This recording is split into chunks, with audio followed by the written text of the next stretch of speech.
오늘 저는 누가복음 18장 1절로 8절의 말씀을 가지고 크게 한번 따라 하실까요? 기도로 삶을 주도하라. 기도로 삶을 주도하라 이라는 제목으로 은혜의 말씀을 나누고자 합니다.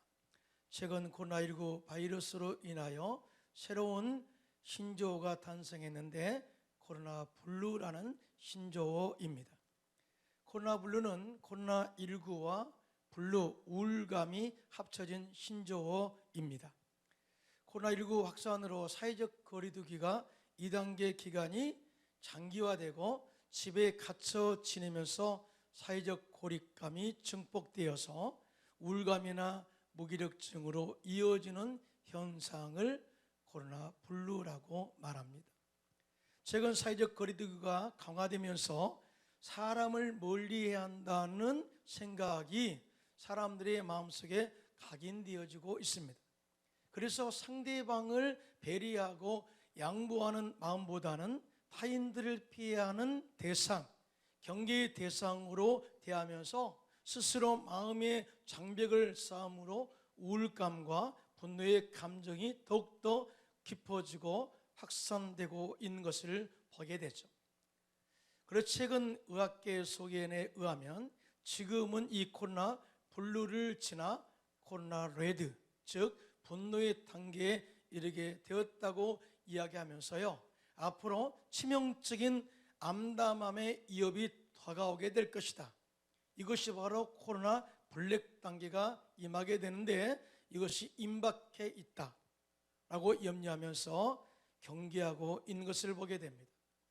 지금 전 세계는 코로나19를 해결하기 위해서 백신 개발에 최선을 다하고 있지만 사실적으로 볼 때 시간적, 기술적 관점에서 완벽한 백신을 기대하기란 어렵다고 말을 하고 있습니다.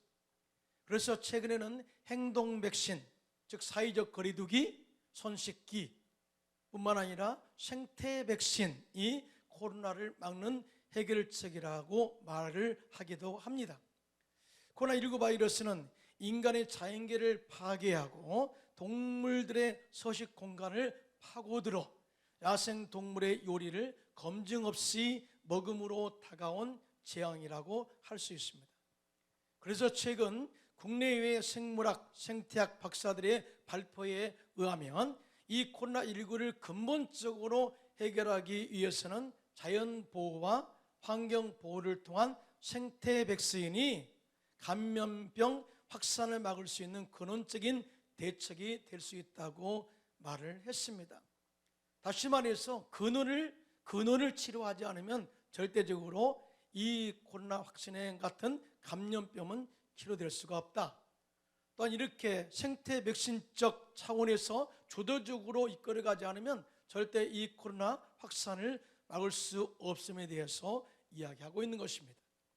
우리 영적인 삶도 마찬가지입니다. 주님과의 멀어진 관계에서 이렇게 다가온 이 고난, 이 코로나의 이 어려운 환경들, 다시 근본적인 관계로 회복되어야만이 이 문제를 해결할 수가 있는데 그것이 바로 기도다, 예배다라고 이렇게 말씀을 하고 있습니다. 다시 말해서 환경이 어렵다고 포기하는 것이 아니라 기도로 인하여 주도적으로 삶을 영적으로 주도해 갈 때 이 코로나 문제나 또 이 어려운 문제를 이겨나갈 수가 있음에 대해서 말씀하고 있는 것입니다. 오늘 본문의 예수님께서는 원한으로 인하여 인생의 큰 위기를 만난 한 과부의 이야기를 통해서 원한 때문에 좌절하고 포기하는 것이 아니라 기도로 재판장의 마음을 움직여 원한의 문제를 극복해내는 주도적인 삶에 대해서 말씀을 하고 있어요. 우리 역시 코로나19를 만난 이 어려운 시대에 이 과부처럼 기도로 삶을 주도함으로 여러분의 영적인 삶을 이끌어가는 지혜로운 성도님들이 되시기를 예수님의 이름으로 축원드립니다. 크게 아멘합시다. 자, 그러면 이 과부는 어떻게 기도를 주도해 갔을까요? 첫째로 기도의 목표가 분명했고 낙심하지 않는 영성이었어요. 오늘 보면 누가복음 18장 1절로 3절입니다. 시작.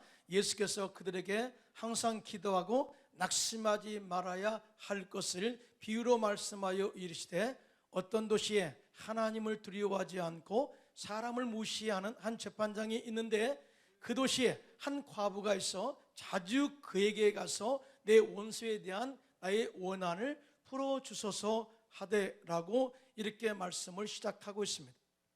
예수님께서는 저들에게 기도의 영성에 대해서, 응답받는 기도의 자세를 말씀하시기 전에 먼저 한 과부를 소개하면서 낙심하지 말고 기도할 것을 강조하고 있습니다. 자, 이것은 기도의 응답에 가장 큰 걸림돌이 있는데, 그것은 낙심하는 마음이다 라고 이렇게 기도의 응답에 대한 이 걸림돌을 경계하고 있는 것을 보게 됩니다. 사실은 낙심하는 결과는요, 낙심의 결과는 기도를 중단하게 합니다. 또 기도가 중단되면 어떤 결과도 기대할 수 없고 확실한 응답을 얻을 수도 없는 것입니다. 그런데 오늘 본문에 과부는 재판장 앞에 나갈 때 자주 가서 원한을 풀어달라고 간청하는 그런 기도를 드렸다는 거죠. 이것은 절대로 빠른 시일 내에 응답이 없다고 포기하거나 낙심하지 않는 기도의 자세임을 정확하게 보여주는 것임을 이야기하고 있습니다. 다시 말하면 기도할 때 중간에 이루어지지 않는다고 포기하고 낙심한다면 절대적으로 결과를 기대할 수 없다. 그러면 왜 사람들이 기도하다가 낙심하게 될까요? 그것은 먼저 기도 응답의 대상이 분명하지 않기 때문이에요. 다시 말하면 기도할 때 내 기도를 응답하신 분이 하나님인가 아닌가 하고 의문을 가지고 접근하기 때문임을 이야기하고 있어요. 그런데 오늘 본문의 과부는 자기 원한을 풀어줄 수 있는 사람은 오직 이 재판장 한 사람밖에 없다는 확신을 가지고 접근한 것을 보게 됩니다. 그래서 사람들이 무시하거나 그렇게 아무리 환경적 어려움이 다가와도 그는 자주 가서 재판장에게 자기 자신의 원한을 풀어달라고 간청한 것을 보게 되죠. 즉 자기의 원한을 해결할 분이 누군가, 이 재판장 이분에게 있다는 것을 분명히 알고 접근했다는 거죠. 우리 역시 마찬가지입니다. 우리가 주님 앞에 기도할 때 주님은 전능하신 하나님이시고 창조주 하나님이시고 우리의 생사복을 주관하신 하나님이시고 우리의 방패가 되시고 요새가 되시고 우리를 건지시는 전능하신 하나님, 우리가 기도한다면 원수들의 손에서 건져주시고 이 코로나19 바이러스로부터 해방되도록 우리를 이끌어내실 줄로 믿습니다. 정확하게 우리의 기도의 응답의 대상이 누군가를 알고 나가야 됨을 말씀하고 있습니다. 한 번에 예수님께서 두로 지방으로 가셔서 한 집에 들어가 아무도 모르게 쉬고 계셨는데 숨길 수가 없었습니다.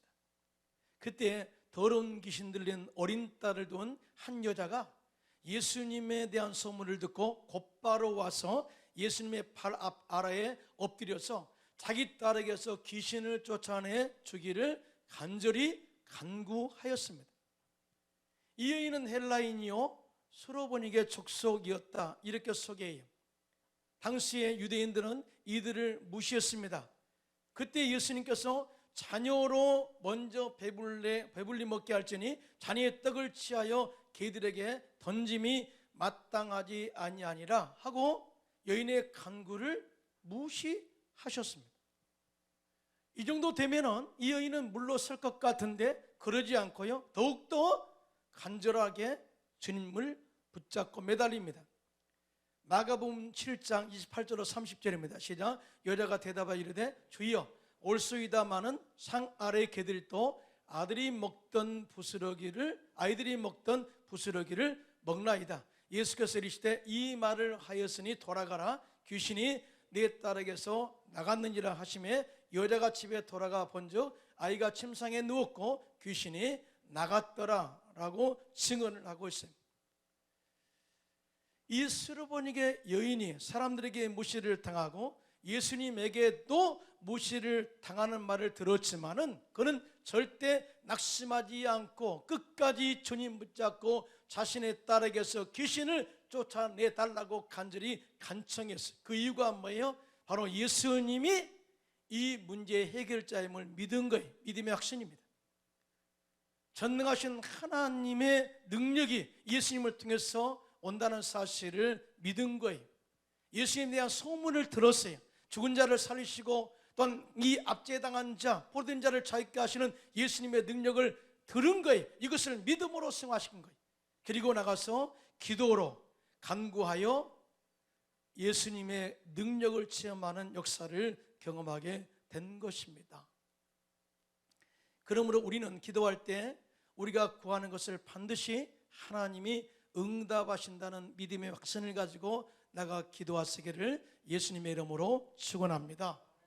하나님께서는 우리에게 너는 내게 부르짖으라 이렇게 말씀하시기 전에 당신이 어떤 분이고 어떻게 역사하신 분이고 어떻게 계획한 분인가를 정확하게 말씀을 하고 계셔요. 에레미야서 33장 2절로 3절입니다. 시작. 이를 행하시는 야에 그것을 만들며 성취하시는 야에 그의 이름을 야이라 하는 이가 이와 같이 이르시도다. 너는 내게 부르짖으라 내가 내게 응답하겠고 내가 알지 못하는 크고 은밀한 일을 내게 보이리라. 이렇게 말씀을 하셨어요. 너는 내게 부르짖으라. 이게 중요하지 않은 거예요. 더 중요한 게 이 내게 부르짖어 기도할 때 응답하신 분이 누군가를 정확하게 먼저 알고 기도하라. 이 메시지를 주고 있어요. 하나님께서는 우리가 기도하기 전에 우리의 생각도 하시고요, 이 모든 것을 응답을 위해서 계획하시고 일하시고 이 응답이 이루어지도록 하나님께서 환경을 만들어 가고 있다는 사실 믿으시면 손 들고 아멘 하시기 바랍니다. 그리고 이 일에 대해서는 정확하게 이루실 것이요 확실하게 나의 이름을 걸고 이야기해. 그러면서 너는 내게 부르짖으라 내가 내게 응답하겠고 네가 알지 못하는 크고 은밀한 일을 내 생각을 초월해서 역사할 것을 믿어 라고 기도를 요청하고 있는 것을 보게 됩니다. 그러므로 낙심하지 않는 이유는 우리가 기도할 때 전능하신 하나님을 알고 믿고 나가기 때문에 절대 낙심할 수 없음에 대해서 알고 기도하시기를 예수님의 이름으로 축복합니다. 또한 사람들이 기도하다가 낙심하는 이유는 기도의 목표와 목적이 분명하지 않기 때문입니다. 예수님께서 이 과부가 재판장에게 자주 가서 간청하는 기도 제목을 정확하게 언급하고 있는데 자신의 원한을 풀어달라고 하는 내용이었어요. 막연하게 원한을 풀어달라라는 것이 아니라 실적으로 내가 당한 이 모든 이것이 불의한 일입니다. 나는 약한 존재로서 이렇게 억울하게 이렇게 당하고 있습니다. 그래서 이 부분을 풀어줄 분은 당신 재판장밖에 없습니다. 이 원한을 풀어주세요 라고 하는 기도 제목을 정확하게 가지고 가서 간청했다는 거죠. 기도는 영적인 호흡이기 때문에 생명과도 같은 것입니다. 기도를 쉬면 우리 안에 영이 죽어버려요. 그래서 데살로니가전서 5장 17절에는 쉬지 말고 기도하라 이렇게 말씀하고 있어요. 그 영적인 생명력을 유지하기 위해서는 기도를 절대 쉬지 않아야 될 줄로 믿습니다. 더 나아가 기도는 하나님과 영적인 대화예요. 기도는 우리가 일방적으로 구하고 응답 주시고 아니면 말고 그런 관계가 아니라 기도는 주님과의 영적 대화입니다. 그래서 대화의 자리에 나갈 때는요 진실한 우리의 마음이 필요해요. 온전한 마음이 필요해서 주님과 소통의 마음을 열고 나가야 돼요. 두 번째는요 정확한 대화의 주제, 제목을 가지고 나가서 기도해야 돼요. 그럴 때 주님께서는 우리의 기도에 관심을 가지시고 집중하여 들으시고 하나님께서 해결책을 찾아서 그 문제를 해결하신다는 사실 믿으시면 손 들고 아멘 하시기 바랍니다. 많이 기도한다고 응답하신 것이 아니라 정확한 기도의 자세가 중요하다.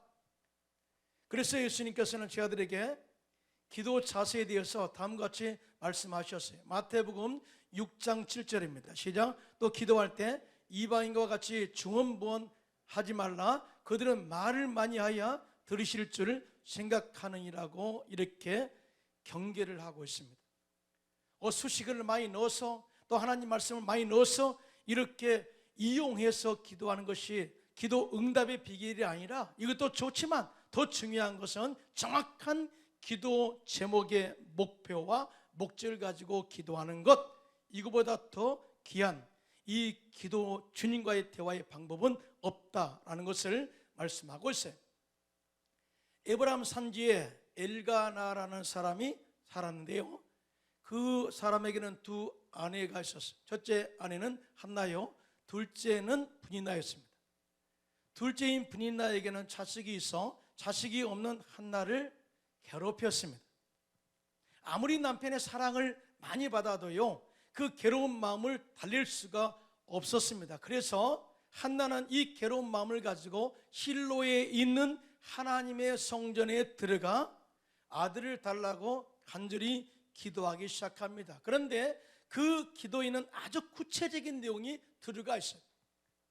사무엘상 1장 10절로 11절입니다. 시작. 한나가 마음이 괴로워서 야훼께 기도하고 통곡하며 서원하여 이르되, 만군의 야훼여, 만일 주의 여종의 고통을 돌보시고 나를 기억하사 주의 여종을 잊지 아니하시고 주의 여종에게 아들을 주시면 내가 그의 평생에 그를 야훼께 드리고 삭도를 그 머리에 대지 아니하겠나이다 라고 기도 제목을 아주 구체적으로 아는 것을 보게 됩니다.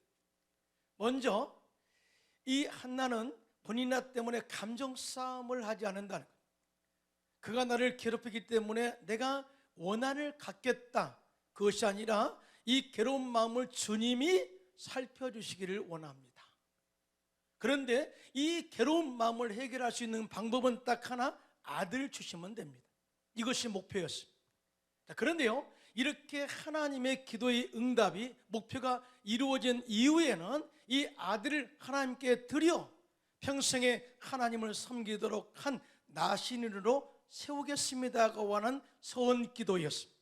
그러니까 한나는 아들을 인해서 뻐기고 자랑하고 그렇게 어떤 자신의 어떤 탐욕을 위해서 그렇게 구한 것이 아니라 하나님의 영광을 위해서 구합니다 라고 하는 서원 기도 내용이 정확했습니다. 하나님께서 이 기도에 응답하심으로 사무엘을 주셔서 영적으로 타락한 이스라엘 백성들을 일으켜 세우는 미스바 운동의 주역이 되게 하신 것을 보게 됩니다. 기도의 목표와 목적이 분명하면 하나님께서 응답하신 은혜, 이 감동에 대한 느낌도 다르다는 것을 알 수가 있어요. 우리가 막연하게 기도하면 기도의 응답이 언제 왔는지 안 왔는지도 몰라요. 그러나 이렇게 정확한 기도의 목표와 제목을 가지고 또 목적을 가지고 기도하면 응답이 왔을 때에 주신 하나님의 은혜, 감동이 다르죠.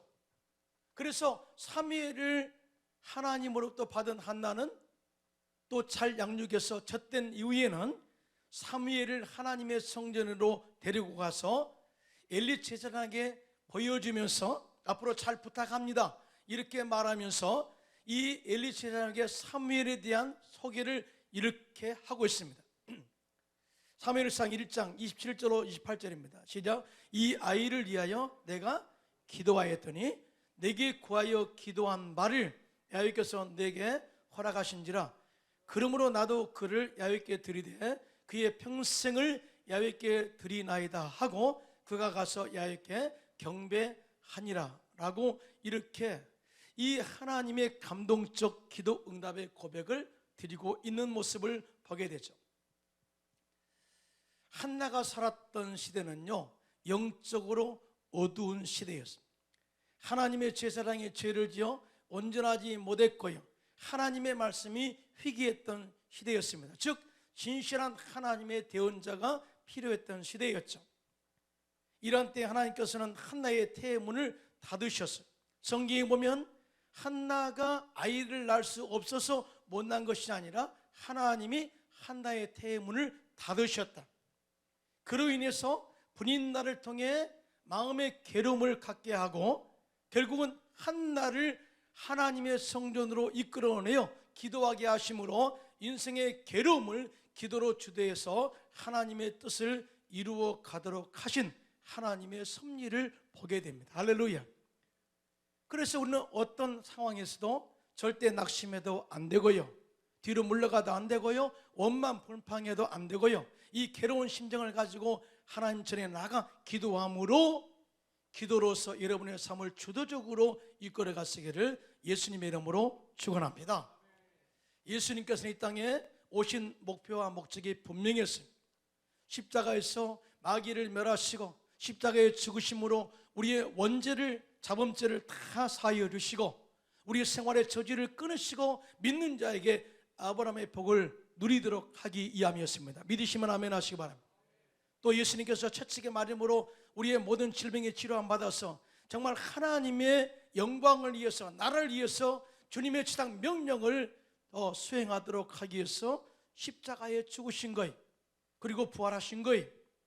예수님께서는 이 일을 이루시기 위해서 겟세마네 동산에서 땀방울이 핏방울이 되도록 간절하게 기도하셨는데요, 마태복음 26장 39절입니다. 시작. 조금 나아가서 얼굴을 땅에 대시고 엎드려 기도하여 이르시되 내 아버지여, 만일 할만하시거든 이 잔을 내게서 지나가게 하옵소서. 그러나 나의 원대로 마시옵고 아버지의 원대로 하옵소서 하시고 계속 기도로 자기의 삶을 주도해 가시는 예수님의 모습을 보게 됐습니다. 예수님께서는 마음의 괴로움을 기도로 승화시키고 기도로 주도하심으로 하나님의 뜻을 이루어 인류의 구원의 길을 열어놓으신 것입니다. 우리 역시 코로나19로 인해서 다가온 마음의 괴로움들을 기도로 주도하여 믿음의 승리를 이루어서 하나님의 뜻을 이루어가는 성도님들이 되시기를 축원합니다.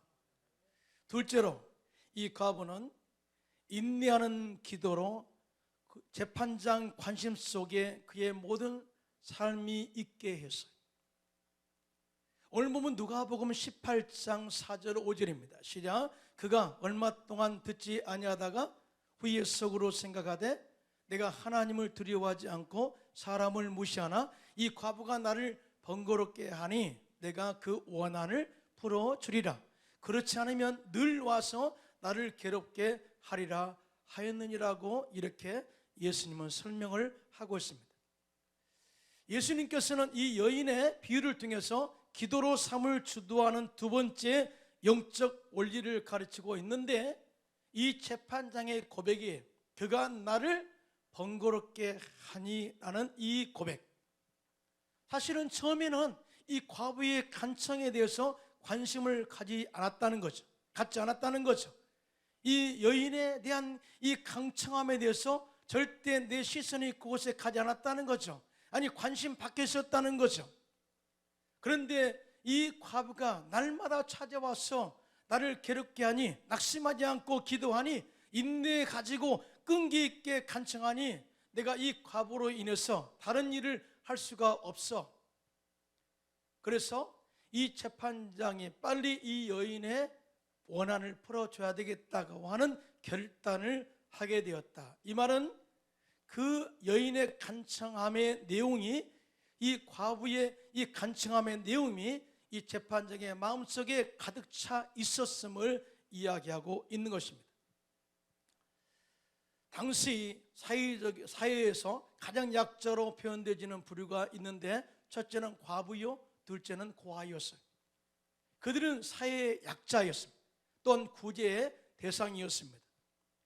그래서 그들의 행동과 그들이 말하는 주제들은 사람들의 관심을 끌 수 있는 지위나 위치가 아니었습니다. 그런데 예수님께서 왜 과부의 예를 들어서 응답받는 기도의 원리를 말씀하고자 했을까요? 그 이유는 기도에는 출신이 중요하지 않다는 것을 말씀하고자 하신 거예요. 기도의 응답에는 세상의 지위가 중요하지 않다, 어떤 환경의 조건이 중요하지 않다. 세상의 사람들의 시선이 나를 무시하고 나의 억울한 원한을 풀어주는 일에 관심을 갖지 않고 집중하지 않아도 우리가 하나님께 간절하게 기도하고 낙심하지 않고 계속해서 구한다면, 하나님의 관심 속에 들어간다면 반드시 그 기도의 응답은 이루어진다 라는 것을 설명하고자 하신 것입니다. 지금 우리는 코로나19로 말미암아서 부정적인 시선을 우리가 받고 있어요. 교회가 코로나를 확산시키는 주범인처럼 포장해서 선전하기도 합니다. 그래서 사회적으로 교회 다니면 멀리하는 그런 생각을 가지고 대하기도 하죠. 또 뿐만 아니라 대면 예배를 드리지 못하게 하므로 하나님의 면전에서 멀어지게 하고 있습니다. 온전한 기도를 하지 못하게 하므로 주님과의 소통이 멀어지게 하고 있습니다. 여러분, 우리 인생의 삶에서 가장 이 비참한 것이 있다면요, 하나님의 무관심입니다. 어떤 상황이나 어려운 환경에서도 우리가 하나님의 관심 속에만 있다면 그 문제는 해결되고요, 하나님의 관심 속에 있다면 이 모든 이 어려운 이 고난도 이겨나가게 될 줄로 믿습니다. 그런데 하나님의 관심 속에 있게 하는 방법이 바로 자주 주님께 나가서 기도하는 영적인 습관이다 라고 말씀을 하고 있습니다. 이스라엘 백성들이요 430년 동안 애굽에서 종사를 했습니다. 그런데 그들이 잘 나갔을 때는 하나님을 멀리했어요. 기도하지 않았습니다. 말씀대로 살지 않았습니다. 즉 하나님의 관심 속에서 떠나버렸죠. 때가 되니까 요셉을 알지 못하는 새 애굽의 왕이 나타남으로 인해서 많은 고난을 유대인들에게 하게 되었죠. 고난을 주게 되었죠. 자, 그때 이 고난으로 인해서 하나님께 간절히 기도하기 시작합니다. 그때서야 하나님께서 그들에게 반응을 보이십니다. 출애굽기 2장 23절 25절입니다. 시작.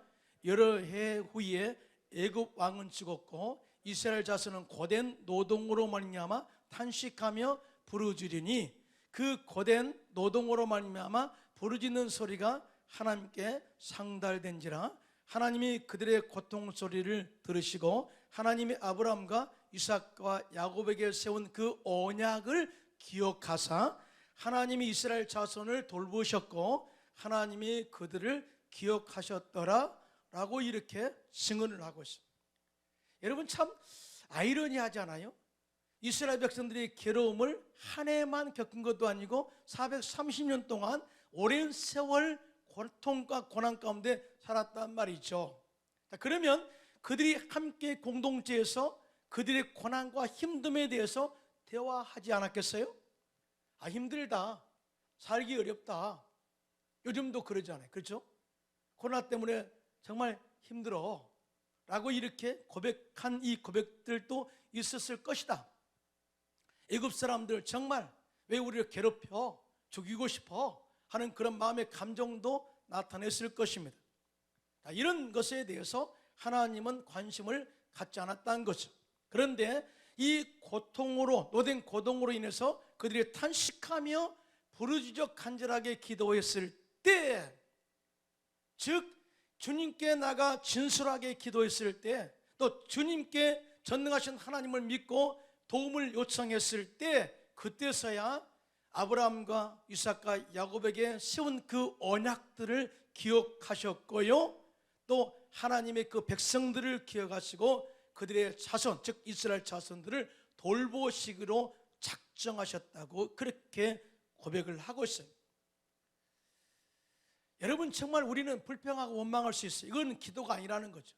기도라는 것은 정말 힘들고 어려울 때, 정말 너무나 고통스러울 때 진솔하게 나와 주님께 정말 바라보면서 주님의 관심의 대상 속에 제 자신을 들여놓고 기도할 때, 그때서야 주님이 우리를 관심을 가르치시고 또 우리의 기도에 준비하는, 응답을 준비하는 자세를 취한다는 사실을 알 수가 있습니다. 그러므로 요즘처럼 힘든 시대 때에 절대 환경 때문에 원망, 불평, 상대를 욕하지 마시고요, 이 괴로운 문제를 가지고 진솔하게 하나님께 기도해서 하나님의 관심 속에 여러분들이 있기를, 여러분의 기도 제목이 상달되기를 예수님의 이름으로 부탁드리겠습니다. 그런데 그 방법이 주님과의 대면 예배예요. 또 주님과의 진솔한 기도입니다. 오늘 본문 누가복음 18장 6절로 8절입니다. 시작. 주께서 또 이르시되 불의한 재판장이 말한 것을 들으라. 하물며 하나님께서 그 밤낮 부르짖는 택하신 자들의 원한을 풀어주지 아니하시겠느냐? 그들에게 오래 참으시겠느냐? 내가 너희에게 이르노니 속히 그 원한을 풀어주시리라. 그러나 인자가 올 때 세상에서 믿음을 보겠느냐 하시니라고 이렇게 말씀을 매듭을 짓고 있어요. 오늘 예수님께서 과부의 원한을 풀어준 재판장의 그 비유를 마무리하면서 택함받은 자들의 기도 응답에 대해서 정확하게 이렇게 말합니다. 속히 이루어 주시리라. 이것은 서로 대조한 내용인데요, 이렇게 불의한 재판장이라 할지라도 이렇게 과부의 강청함, 이 간절하게 낙심하지 않고 인내를 가지고 기도한 그 기도를 응답해 주셨거늘 하물며 하나님의 자녀, 택함받은 자녀가 하나님께 기도할 때 왜 응답하지 않겠니? 반드시 응답해 라고 이렇게 말씀하시면서 두 가지 의문문으로 말씀을 맺고 있어요. 그것 첫째가 그들에게 오래 참으시겠느냐, 그리고 인자가 올 때 세상에서 믿음을 보겠느냐라고 하는 이 말씀. 이 말씀은 그냥 쓰여진 것이 아니고요, 이 말씀을 하신 이유가 있습니다. 기도의 응답은 분명히 우리 때에 맞춰서 오는 것이 아니라 하나님의 때에 맞추어 이루어지기 때문에 어떤 상황에서도 낙심하지 말고 끝까지 인내해서 응답을 받으라 라고 하는 메시지가 있고요, 또 하나는 기도의 응답의 결정적인 요소는 믿음밖에 없다라는 것을 다시 강조하기 위해서 이 말씀을 하고 있는 거예요. 어떤 우리의 환경이 좋아서 내게 빽이 있어서 기도 응답이 있는 것이 아니라 전능하신 하나님의 그 권세와 권위를 믿고, 전능하심을 믿고 끝까지 믿음으로 나가는 거야 라고 하는 이 메시지. 야고보서 1장 6절로 8절입니다. 시작. 오직 믿음으로 구하고 조금도 의심하지 말라. 의심하는 자는 마치 바람에 밀려 요동하는 바다 물결 같으니 이런 사람은 무엇이든지 주께 얻기를 생각하지 말라. 두 마음을 품어 모든 일에 정함이 없는 자로다 라고 이렇게 두 마음을 품은 마음, 믿음 없는 그런 기도를 경계하셨어요. 이스라엘 백성들이 하나님의 은혜로 70년 포로 생활을 마치고 바사왕 고레스 칙령에 이어서 백성들이 예루살렘으로 돌아와 성벽 건축을 이루게 됩니다. 그런데 큰 걸림돌이 많았습니다. 그래서 중단되고 또 중단되었죠. 그때 느헤미야가 이 안타까운 소식을 듣고 오히려 내가 예루살렘으로 돌아가 무너진 성벽 재건을 이루기를 원합니다. 이 일에 하나님의 도우심이 필요합니다 하고 간절하게 하나님께 기도하기 시작합니다.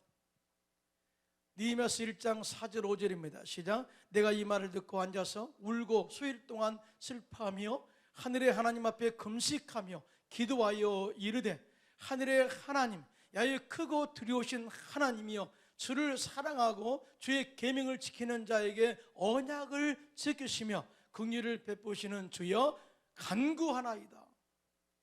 하나님, 나를 보내서 이 초토화된 예루살렘 성벽을 재건하게 하여 주시옵소서. 그런데요, 당시에 느헤미야는 하나님의 은혜를 입어 바사 왕국의 아닥사스다 왕을 모시는 술관원이 되었어요. 그렇기 때문에 아닥사스다 왕과의 친분을 이용해서 개인적으로 도움을 요청할 수도 있는 위치였지만 느헤미야는 이 방법을 선택하지 않았고요, 하나님께 간구하여 왕의 마음을 움직이셔서 이 왕의 은혜를 입게 해달라고 전능하신 하나님을 신뢰하며 간절히 기도하는 것을 보게 되죠. 즉 왕의 마음을 하나님이 쥐고 있다라는 것이, 이게 믿음의 확신이었어요. 기도 후 4개월이 지난 어느 날 왕이 느헤미야가 수심이 가득 차 있는 것을 보고 내가 도와줄 것이 뭐냐 그렇게 이야기했을 때 사실은 느헤미야가 계획한 것을 아주 자세하게 이야기합니다. 예루살렘 성벽은 초토화되었는데 내가 돌아가서 이 일을 마무리하고 오기를 원합니다. 그때 이 아닥사스다 왕이 허락해요. 도저히 있을 수 없는 일이 일어난 겁니다. 허락하고 정말 이 모든 이 성벽 재건을 완성하게 합니다. 이 모든 과정에 하나님이 개입하시고 응답하심으로 말미암아서 이루어진 결과임을 이야기한 것이죠. 느헤미야서 2장 8절에 이런 하나님의 은혜가 응답이 왔을 때 그는 이렇게 고백합니다. 시작. 내 하나님의 선한 손이 나를 도우심으로 왕이 허락했다. 왕이 허락한 것이 아니라 내가 기도함으로 하나님이 왕의 마음을 움직이셔서 하나님의 선한 손이 왕의 마음에 감동을 주셔서 내 마음을 돌아보게 하시고 나를 보내서 예루살렘 성벽을 재건하게 하셨다. 그렇습니다. 이렇게 인내하고 기도하면 반드시 하나님 때에 응답이 임하게 될 줄로 믿습니다. 그래서 갈라디아서 6장 9절에 이렇게 말씀합니다. 시작. 우리가 선을 행하되 낙심하지 말지니 포기하지 아니하면 때가 이름에 거두리라. 할렐루야. 요즘 우리들은 코로나 블루, 코로나 레드, 코로나 블랙 시대를 살아가고 있습니다.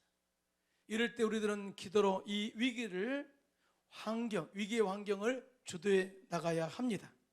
우리가 분명한 목표를 가지고 끝까지 인내하며 낙심하지 않고 기도한다면 하나님께서는 우리들을 이 코로나 위기에서 구원하시고 오히려 축복의 기회로 바꾸어 주실 것을 확실히 믿습니다. 여러분 힘내십시오. 하나님이 반드시 우리와 함께 하시고 역사하시고 우리를 인도할 줄로 믿습니다.